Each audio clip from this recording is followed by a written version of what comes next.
우리 앞뒤 좌우에 계신 분들과 인사하시면서 이렇게 한번 이야기해 주실까요? 가장 아름다운 것을 생각하고 행동합시다.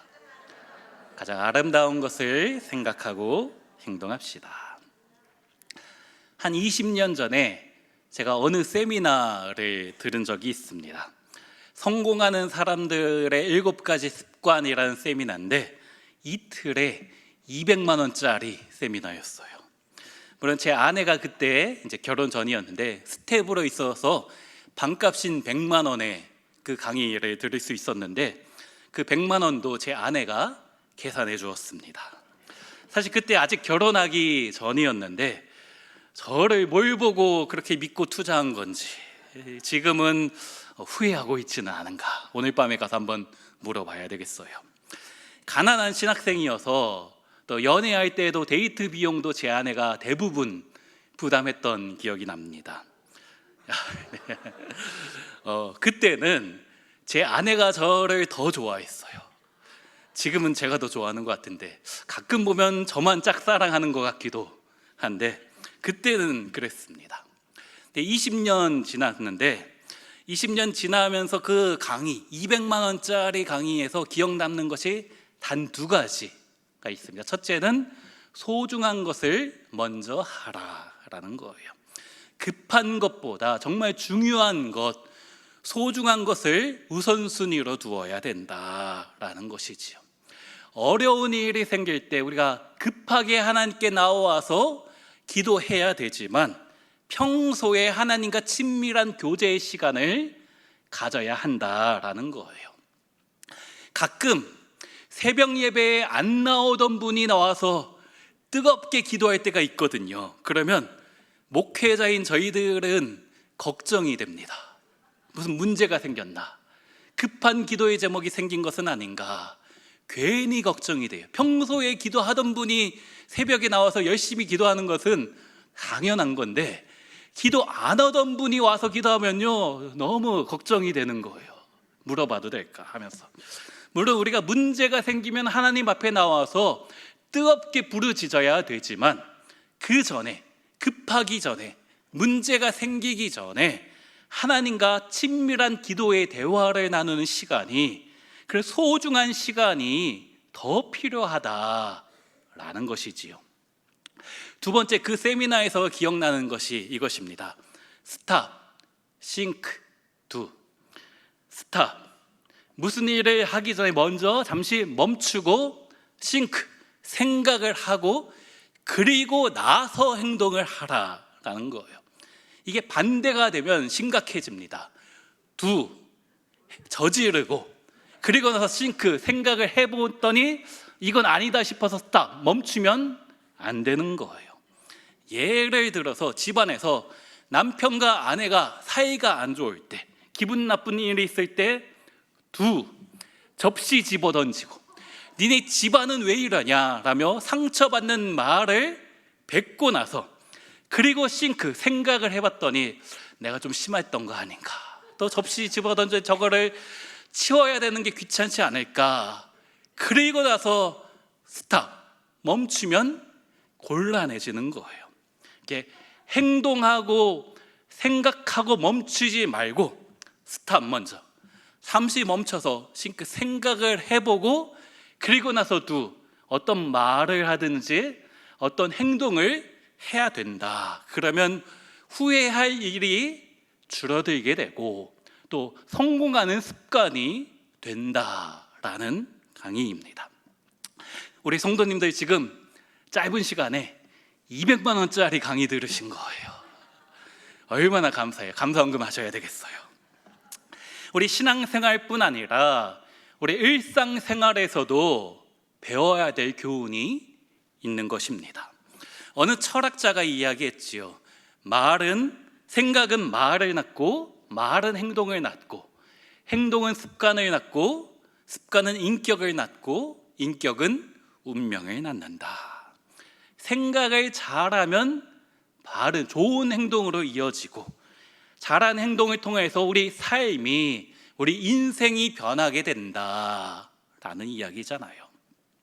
우리 예수 믿는 우리는 바른 생각과 바른 행동이 모두 필요한데, 그 전에 먼저 바른 생각, 가치 있는 것, 아름다운 것을 생각하면서 그것을 통해서 바른 행동을 하면 하나님이 기뻐하실 줄로 믿습니다.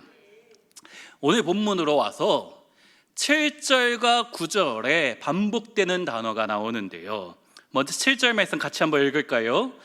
그리하면 모든 지각에 뛰어난 하나님의 평강이 그리스도 예수 안에서 너희 마음과 생각을 지키시리라. 9절도 읽을까요?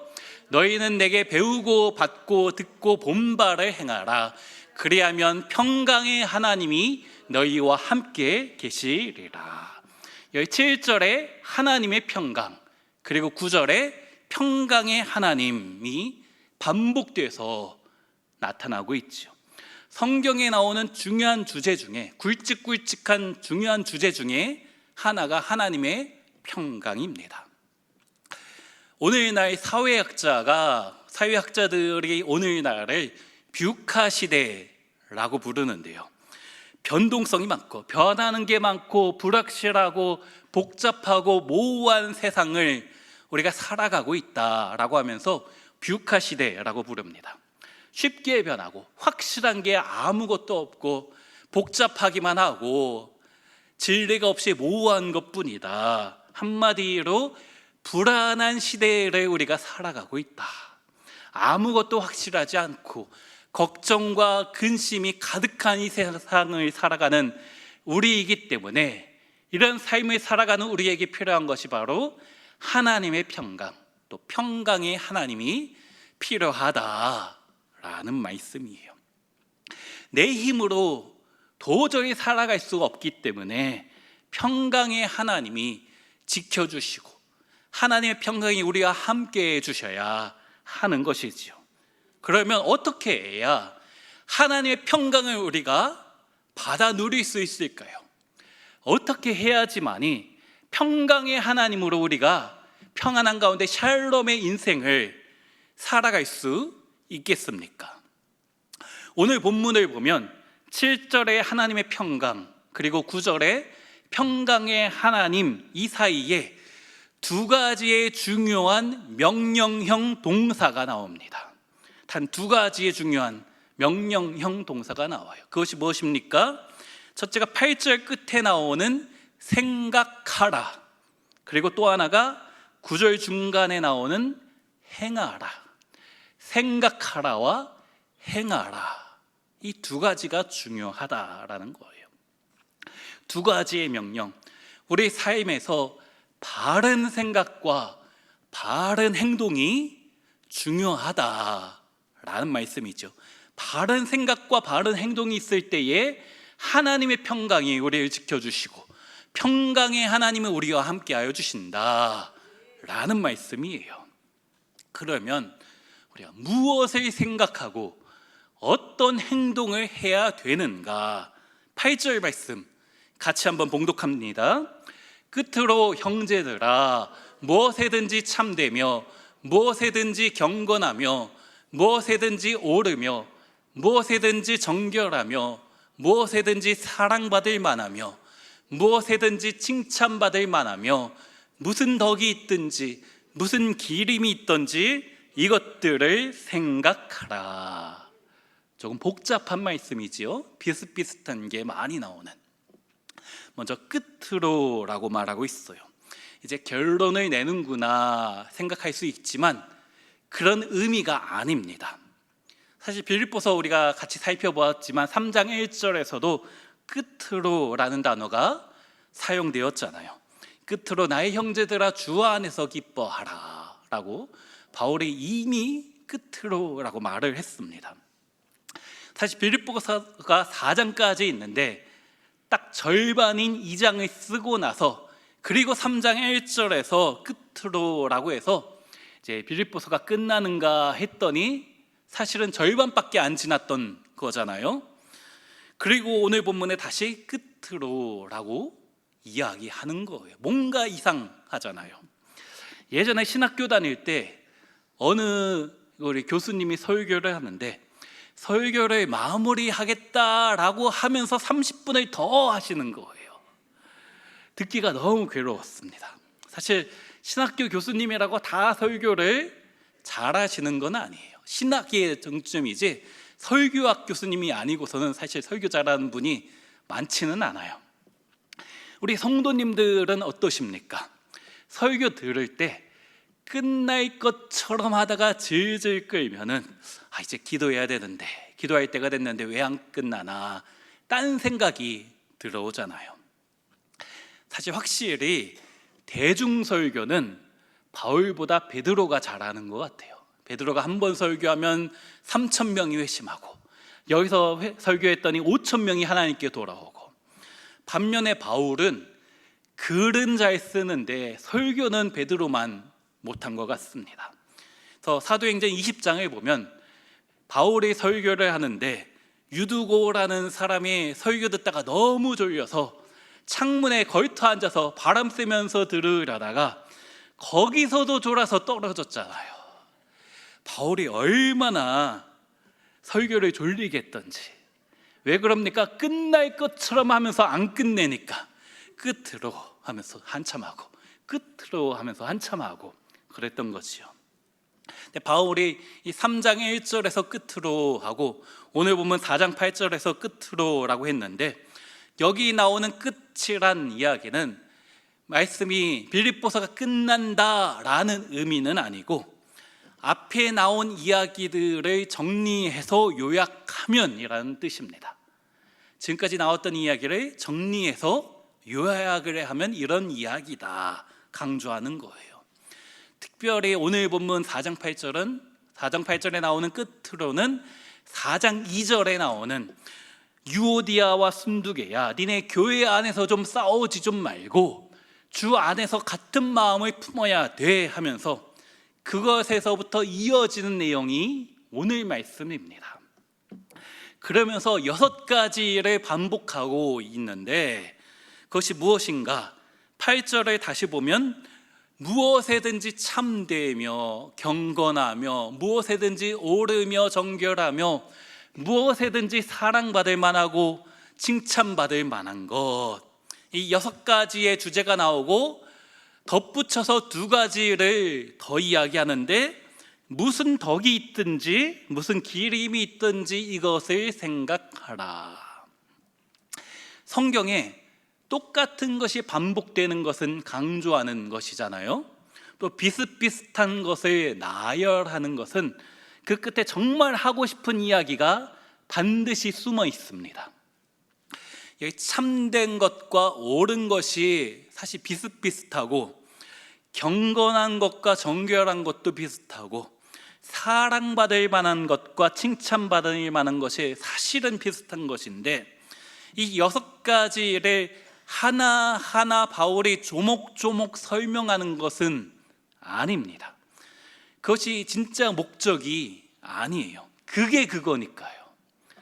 바울이 이것들을 나열하는 것은 이 6가지 하나하나를 강조하는 말씀이 아니고, 이렇게 쪼개고 나열하고 세분화해서 그만큼 깊이 생각해 봐라 라는 의미입니다.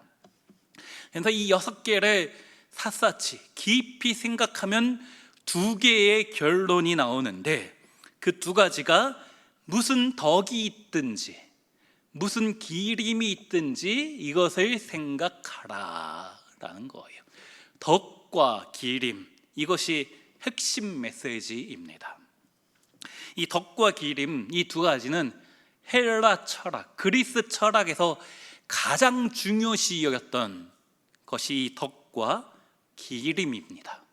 덕은 가장 아름다운 것, 가장 탁월한 선함, 선을 뜻하는 것이었어요. 그 당시 헬라 사상에서. 기림은 칭찬과 칭송입니다. 다시 말해서 헬라 사람은 도덕적으로 탁월한 것이 가장 아름다운 것이다. 그리고 그 도덕적인 탁월함이 다른 사람과 비교할 수 없는 위대한 탁월한 사랑과 선함이 누구보다도 칭찬받고 칭송받을 만한 것이다 라는 거예요.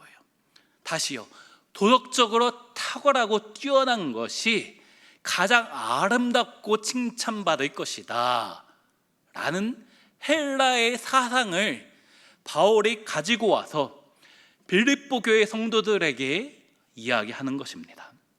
그러면서 그렇게 가장 아름다운 것, 도덕적으로 탁월함을, 누구보다도 뛰어난 선함을 나타내며 살아야 된다, 바울이 말하는 거예요. 왜 이런 말을 한다고요? 유오디아와 순두개야, 너희 교회 안에서 싸우는 게 세상 사람들 보기에 창피하다 라는 거예요. 세상 사람들 보기에도 뛰어난 탁월한 선함을 가지고 살아야 된다 라는 거지요. 사실 이 8절에 나오는 단어들, 참되고 경건하고 옳고 정결하고 사랑받을 만하고 칭찬받을 만한 것, 또 덕이 있고 기림이 있는 것, 이 단어는 바울 시대에 교회 안에서 사용하던 단어가 아닙니다. 교회 밖에서 세상 사람이 쓰던 단어예요. 교회 안에서 거의 사용하지 않았던 단어입니다. 물론 여기 경건이란 단어가 나오는데 오늘날은 교회 안에서만 이 경건이란 말을 거의 사용하는데, 원어적 의미는 존경스럽다라는 뜻으로 바울 시대 때는 믿는 사람보다는 안 믿는 사람이 주로 쓰던 단어입니다. 바울이 지금 교회 안에서 많이 쓰던 단어, 믿음, 소망, 사랑, 또 오래 참, 그런 단어들을 오늘 본문에서 사용하는 것이 아니라 세상 사람이 쓰는 단어를 가지고, 이 단어들을 가지고 사용하면서 세상에서 요구하는 가치들을, 세상에서 요구하는 기대에 부응해야 된다라는 거예요. 그리스도인이 영적인 것만 추구하는 것이 아니라 세상에서도 훌륭한 가치로 인정받는 것을, 그것을 기대하는 것들에 부응하며 살아야 된다 라고 말하는 것입니다. 제가 오래전에 있었던 일인데, 지하철을 탔는데, 지하철을 제가 들어가니까는 자리가 몇 자리 있는 거예요. 이제 제가 걸어가서 거기를 앉으려고 했는데 갑자기 제 뒤에서 가방이 날라오더니 누군가 거기에 가방에 던지고 가서 앉는 거예요. 뭐 거기까지는 괜찮아요. 근데 그분이 거기 앉아서 하는 말, 권사님 여기 와서 앉아. 주여, 나 뜨거웠어요. 아니, 거기서 왜 권사님을 찾아요? 창피하잖아요. 그냥 조용히 이리 와 앉아 그러지 왜 권사님을 찾는 거예요? 세상 사람 보기에 부끄러운 거잖아요. 왜 권사님? 제발 좀 그러지 않으셨으면 좋겠어요. 차라리 누구 엄마 그러지, 거기서 왜 권사님을 찾는지. 바울이 지금 무엇보다도 참되고 무엇보다도 정결하고 칭찬받을 만해야 된다, 이 말을 성도들에게 하면서 너희가 영적인 고귀함을 추구해야 되지만, 영적인 인사를 사모해야 되지만, 그것보다 먼저 세상 사람들이 보기에 가장 아름다운 것, 가장 도덕적으로 탁월한 것, 그것부터 먼저 추구하며 살아야 된다 말하는 거예요. 오늘날 교회를 향한 세상의 비판이 많지요. 뭐 영화나 드라마나 또 인터넷 각종 포털 사이트를 봐도 교회를 향해서, 크리스찬들을 향해서 왜곡된 시선으로 바라보는 것이 참으로 많습니다. 너무나 안타까운 심정이지요. 상당수는 잘못되고 거짓되었는데, 사실 대부분 거짓되었는데, 그러나 어느 정도는 우리 성도들이 잘못한 게 있지 않은가, 세상의 빌미를 제공하지 않았는가 생각해 봅니다. 세상 사람이 보기에 무엇보다도 참돼야 되는데, 무엇보다도 칭찬받고 존경받을 만해야 되는데 그러지 못했던 거잖아요. 우리가 그랬던 거잖아요. 여기 무엇에든지 라는 단어가 6번 반복되고 있는데 헬라어로 호사라는 단어입니다. 그 뜻은 어떤 일이든지 누구를 만나든지 어떤 상황 속에서, 한마디로 한결같이라는 뜻입니다. 한결같이. 우리 성도들은 누구 앞에서든 어떤 순간에든 어떤 형편이든 한결같이 선해야 되고 한결같이 참되고 경건하고 칭찬과 존경받아야 된다라는 것이지요. 어디서요? 누구 앞에서요? 교회 안에서, 믿는 성도들 앞에서 만이 아니고 교회 밖에서도, 우리 가정에서도, 우리 직장에서, 우리 학교에서도, 내가 사는 아파트 단지 안에서, 우리 동네 안에서, 그곳에서도, 우리 사업장에서도 그래야 된다라는 거예요. 예배 드릴 때만 신실한 크리스찬으로 믿음 좋은 척하지 말고 세상에서도 그리스도의 빛으로, 세상의 소금으로 살아야 될 줄로 믿습니다. 산 위에 있는 동네니까 숨겨지지 않기 때문에 많은 사람이 우리를 보고 있다라는 것을 깨달아야 되는 거예요. 조심스럽게 이야기하지만 내가 만약 집주인이라면 세입자에게 우리 크리스찬 집주인은 뭔가 다르구나라는 인식을 내가 주고 있는지, 아니면 뭐 교회 다니는 사람도 똑같네 라고 생각하게 할지, 그것을 잘 한번 생각하고 행동해야 된다라는 거예요. 내가 만약 어느 사업장의 고용주라면 피고용인에게 우리 사장님이 교회 다녔다고? 그런데도 나 이렇게 괴롭히고 월급도 일부러 늦게 주고, 그런 말 듣지 말고 여름 휴가비 조금이라도 더 주는 거예요.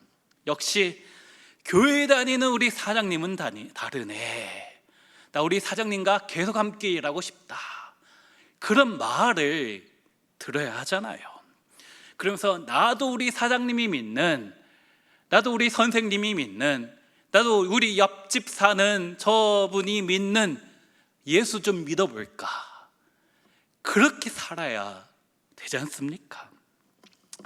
제가 한 2년 전쯤에 설교하면서 한번 했던 이야기인데, 제가 담당하는 인천지구 어느 권사님이 해주셨던 이야기예요. 그 권사님이 예전 교회입니다. 어느 날 세 가족을 전도해서 주일에 모시고 왔는데 그분이 예배 드리다가 갑자기 뛰쳐나가 버린 거예요.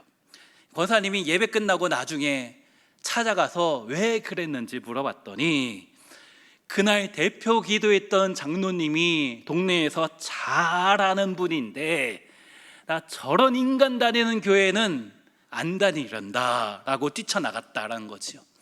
그 권사님이 아무 이야기 못하고 돌아왔다고 합니다. 우리 교회 아니에요.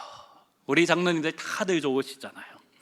제가 예전에 장로님들이 우리 부교육자들을 괜히 괴롭히고 쪼는 교회에 있어 봐서 우리 장로님들이 좋은 교회가 얼마나 감사한 건지 잘 알고 있어요. 우리 교회 참 감사한 교회잖아요. 근데 바울이 지금 교회 안에서 사용하는 용어가 아니라 교회 밖에서 세상 사람이 사용하는 그 세상의 용어를 사용하면서 세상의 기준에 미치지 못하면 안 된다, 은혜 받았다라고 말만 하지 말고 세상 수준보다 더 뛰어난 도덕적 탁월성을 가져야 된다라는 거지요. 세상이 우리 성도들을 바라보고 있음을 기억해야 합니다. 누구보다 더 착하고, 누구보다 선하고, 누구보다 칭찬과 존경, 사랑을 받아야 한다라는 것, 무엇보다도 가장 아름다운 것을, 탁월한 것을, 아름다운 그리스도의 사랑을 보여주며 살아야 할 줄로 믿습니다. 우리 성도들끼리 그렇기 때문에 어느 카페를 가든 식당을 가서 오늘 예배에서 뭐가 불편했다더니 저 김집사 저리 잘난 척하냐느니, 오늘 교회에서 유집사와 순집사가 싸웠다느니, 그런 이야기 하시면 교회 오고 싶겠습니까? 우리가 무슨 이야기를 해야 되겠어요? 어떻게 해야 됩니까? 저를 따라서 해볼게요. 우리 목사님 설교 최고야. 나는 온 세계 교회 다니는 게 너무 좋아. 나는 예수 믿는 게 너무 행복해. 말만 하면 예수님 자랑, 말만 하면 교회 자랑, 말만 하면 목사님 자랑, 또 말만 하는 것이 아니라 그의 말에 따른 삶을 보여주며 행동하며 살아야 된다라는 것이죠. 그렇게 가장 아름다운 것, 가장 탁월한 도덕성을, 세상 사람들과 수준이 다른 선함을 나타내며 살아야 될 줄로 믿습니다. 그런 생각을, 아름다움을 날마다 생각하고 행동해야 하는 것이에요. 그것이 하나님이 우리를 자녀 삼아 주신 목적입니다. 우리 베드로전서 2장 말씀 같이 한번 읽습니다. 그러나 너희는 택하신 족속이요 왕같은 제사장이요 거룩한 나라요 그의 소유가 된 백성이니 이는 너희를 어두운 데서 불러내어 그의 기이한 빛에 들어가게 하시니에 아름다운 덕을 선포하게 하려 하심이라. 주님이 우리를 택하여 주시고 하나님의 자녀, 그분의 백성 삼아 주신 목적이 무엇이라고요? 우리를 택하여 주신, 구원해 주신 하나님의 아름다운 덕, 그분의 탁월함을 자랑하며 선포하며 살아야 된다. 우리의 말과 행동으로 그것을 드러내며 살아야 될 줄로 믿습니다. 우리 마지막으로 디모데후서 말씀도 같이 읽습니다. 우리 안에 거하시는 성령으로 말미암아 내게 부탁한 아름다운 것을 지키라. 하나님이 우리에게 부탁하신 것이 있다라고 말씀하고 있죠. 세상에 아름다운 것을 나타내며 살아야 된다. 그리스도의 향기를 바라며 살아야 된다라는 말씀이에요. 세상의 기준에 겨우 그 기준에 턱걸이하며 그 수준에 맞춰서 사는 것이 아니라 탁월하게 선한 것, 탁월하게 착하고 세상에 초월한, 세상과 수준이 다른 헌신을 보여주며 살아야 된다. 그것이 주님이 우리에게 부탁하신 말씀입니다. 그 주님의 부탁을 들어주실 것입니까? 그것을 들어주며 살아야 된다라는 거예요. 오늘날 세상이 우리 예수 믿는 그 자체로 우리를 비판하고 비난하는 것이 아닙니다. 예수 믿으면 나보다는 더 선하고 착하게 살 것 같은데, 더 아름다운 삶의 흔적이 있을 것 같은데, 더 아름다운 향기가 나타내야 될 것 같은데, 가만 보니까 나처럼 죄짓고 나랑 별반 다를 것이 없으니 기대에 미치지 못하니 그래서 비판하고 비난하는 거잖아요. 그것이 실망했던 것이지 않습니까? 어떻게 해야 된다고요? 가장 아름다운 것, 도덕적 탁월성, 세상의 수준과 다른 것을 보여주며 살아야 된다라는 것이죠. 그러기 위해서 필요한 것이, 먼저 해야 될 것이 주님을 뜨겁게 사랑하는 것입니다. 어거스틴이 했던 말이 있습니다. 하나님을 뜨겁게 사랑하라. 그리고 네 마음대로 하라. 같이 한번 읽어볼까요? 하나님을 뜨겁게 사랑하라. 그리고 네 마음대로 하라. 네 마음대로 죄 짓고 살라라는 이야기가 아니에요. 주님을 정말 뜨겁게 사랑하면 마음대로 해도 우리가 하는 어떤 행동이나 어떤 말이든 아름다운 향기가 드러날 수밖에 없다라는 거죠. 주님을 뜨겁게 사랑하면 향기가 저절로 나타나는 거예요.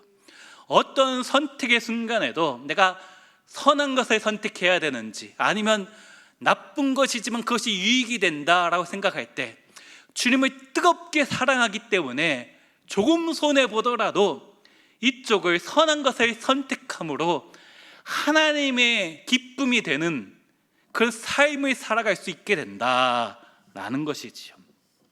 우리의 말과 우리의 행동이, 우리의 생각이 어떻게 하면, 어떻게 해서든 주님의 기쁨이 되도록 무엇보다도 먼저 주님을 뜨겁게 사랑하고 삶으로 내가 주님을 사랑하고 있다라는 것을 세상 사람에게 전하며 예수 그리스도의 그 사랑을 전하며 살아야 될 줄로 믿습니다. 그럼 우리 사랑하는 성도님들, 먼저 주님을 뜨겁게 사랑합시다. 주님을 먼저 뜨겁게 사랑하는 우리가 되었으면 좋겠어요. 그리고 나에게 보여주셨던 그 헌신적인 사랑, 근본 하나님의 본체시나 하나님과 동등됨으로 여기지 않으셨던 그 희생적인 사랑, 죽기까지 복종하며 세상에 희생의 사랑을 보여주셨던 그 주님, 어두운 세상 가운데 빛이 되어주셨고 썩어져가는 세상 가운데 소금이 친히 되어주셨던 그 주님, 그 주님의 고귀한 아름다움, 탁월한 도덕성을 생각하며 먼저 주님을 뜨겁게 사랑하고 주님을 향한 생각을 가지고 우리의 그 삶을 행동으로 보이며 살아가는 우리 성도님들이 되시길 축원합니다. 그렇게 살아갈 때에 하나님의 평강이 우리를 지켜주시고 평강의 하나님이 우리와 함께 하시는 것이에요. 풍파많은 세상 가운데 하나님의 평강이 있어야지 주의 은혜와 축복을 받아 누리게 되는 것 아닙니까? 그렇기 때문에 오늘도 가장 아름다운 것, 세상을 향한 탁월한 세상 수준과 겨우 미치는 선함이 아니라 어떻게 하면 탁월하신 아름다우신 주님의 사랑을 보여주며 살 수 있을까? 그렇게 주의 기쁨이 되기를 소원하며 우리의 말하는 것, 우리가 생각하는 것, 우리 행동하는 것, 그것이 가장 아름다운 것을 생각하고 행동함으로 주님의 기쁨이 되며 살아가는 우리 온 세계 교회 모든 성도님들 되시기를 주의 이름으로 축원합니다. 우리 말씀 생각하면서 제가 생각했던 찬양이 이것입니다. 삶의 작은 일에도 먼저 주님 마음을 알기 원합니다. 주님 마음을 생각해 보는 거예요. 그러면서 예수님 닮아가면서 주님 걸으셨던 그 좁은 길, 주님이 기하셨던 그 깊은 길로 나도 따라가며 삶의 작은 흔적이라도 주님 닮아가며 행동하기 원합니다. 이 말씀 생각하며, 이 찬양 생각하며 같이 찬양하며 기도하며 나아가겠습니다.